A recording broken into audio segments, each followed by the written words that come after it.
one. We got the 2022 Hyundai Elantra N.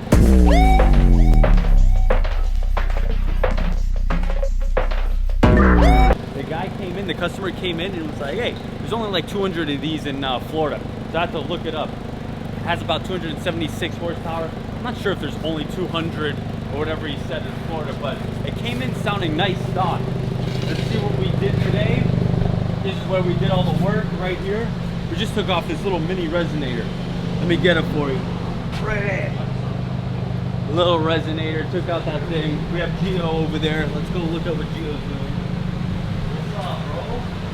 Look at Gio, sipping coffee on his phone, chilling, wavy. So that's pretty much it, guys.